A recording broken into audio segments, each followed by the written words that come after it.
Bismillahirrahmanirrahim. Assalamualaikum warahmatullahi wabarakatuh.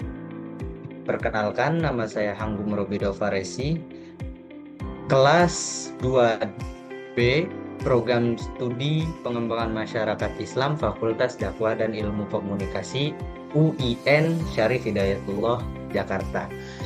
Baik, di sini saya akan membuat video tentang penjelasan naat dan man'ut berkedudukan nasab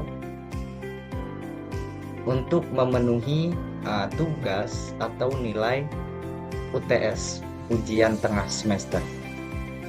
Baik, langsung saja kepada materi yang pertama, yaitu pengertian naat dan man'ut.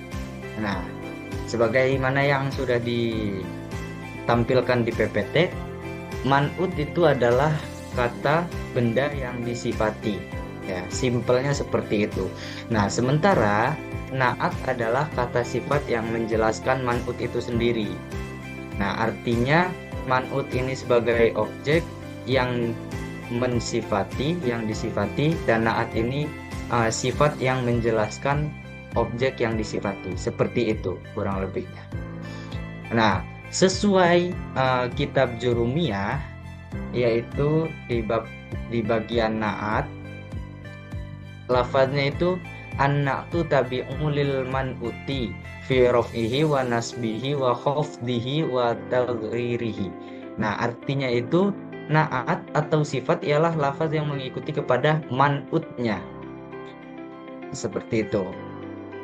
Nah, lalu naat selalu mengikuti man'ut dalam berbagai aspek seperti bilangan, jenis, kemakrifatan, dan i'rabnya. Nah, oke, yang selanjutnya itu ada kedudukan nasab.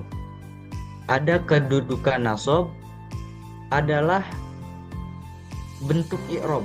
Nasab itu adalah bentuk i'rab bagi kata yang mansub, biasanya objek, ya. Nah, yang mana juga umumnya itu kebanyakan nasab itu ditandai dengan fathah tandanya. Nah, terus tanda-tanda nasab itu tergantung bentuk kata juga. Karena yang umumnya itu nasab bertanda harokat fathah. Nah, di sini ada dirinci lagi. Tanda-tanda nasab itu berbeda tergantung dengan bentuk katanya. Seperti contohnya mufrad dengan tanda fathah, lalu itu ada tasniyah dengan tanda ya, dan sebelumnya terdapat harokat fathah. Nah, terus jamak mudzakkar salim dengan tanda ya dan sebelumnya itu terdapat harokat kasroh, dan yang terakhir itu jamak muannats salim dengan tanda kasrohnya. Oke, mungkin itu. Dan yang selanjutnya ada contoh dari kalimat mufrad. Nah, yang mana tadi itu dijelaskan beberapa kalimat dan tanda-tandanya. Nah, di sini contohnya ro'aitu rojulan solihan, yang artinya itu saya melihat seorang lelaki yang saleh. Nah, rojulan dan solihannya ini adalah naat dan man'ut. Yang mana naat dan yang mana man'ut itu adalah rojulan itu sebagai man'ut dan solihan itu sebagai naat. Man'ut sebagai objek, naat mengikuti man'ut dalam nasab, yaitu yang disifati. Artinya rojulan itu objeknya seorang lelaki, dan solihan itu sifatnya, sifat dari rojulan, sifat dari seorang lelaki itu, yaitu soleh. Seperti itu penjelasannya. Oke, yang selanjutnya itu ada contoh kalimat tasniyah. Nah, contohnya itu ada ro'aitu qalibaini mujtahidain, yang artinya itu saya melihat dua murid yang rajin. Nah, man'utnya itu di qalibaini, di kata qalibaini, dan mujtahidaininya itu adalah sebagai naat. Oke. Nah, dengan cirinya yaitu kasroh di akhirnya, ya dan kasroh tuh. Nah, selanjutnya itu ada contoh kalimat jamak muzakkar salim. Di sini saya mengambil contoh kalimatnya itu adalah ro'aitu muallimina mahiruna. Nah, artinya itu saya melihat para guru yang mahir.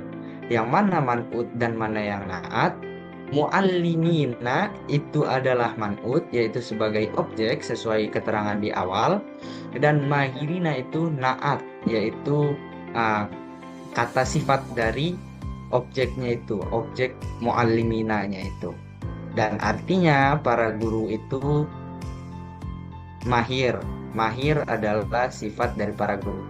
Kurang lebih seperti itu. Nah, yang selanjutnya ini adalah contoh kalimat jamak muannas. Nah, di sini saya mengambil contoh kalimat ra'aitu thalibatin mujtahidatin. Saya melihat para siswi yang rajin. Nah, mana man'ut dan mana na'at sesuai yang di slide tadi yang saya jelaskan. Thalibatin itu adalah man'ut dan na'atnya itu mujtahidatin. Thalibatin sebagai kata objek dan mujtahidatin itu sebagai kata sifat thalibatin, artinya siswi yang rajin, seperti itu. Nah, oke, yang terakhir ini adalah kesimpulan dari materi yang saya ambil. Na'at man'ut dalam nasob, yaitu na'at selalu mengikuti man'ut dalam semua aspek. Bila man'ut berkedudukan nasob, maka na'at juga nasob, dan tanda nasob tergantung bentuk katanya. Nah, jadi bisa saya simpulkan lagi, na'at man'ut itu selalu mengikuti dalam semua aspek. Yang mana man'ut berkedudukan nasob, maka na'at juga nasob. Bila mana berkedudukan rofa, maka na'at juga berkedudukan rofa. Yang mana berkedudukan khofad, maka na'at juga berkedudukan khofad. Nah, tanda nasobnya itu tergantung bentuk katanya. Yang saya jelaskan tadi, umumnya tanda nasob itu berharakat fathah, tetapi di slide sebelumnya itu ada juga mengklasifikasikan tanda nasob itu tergantung bentuk katanya. Sesuai tadi itu ada jamak muannats salim dengan tanda nasobnya tersendiri, jamak muzakkar salim dengan tanda nasobnya sendiri. Kurang lebih seperti itu. Dan mungkin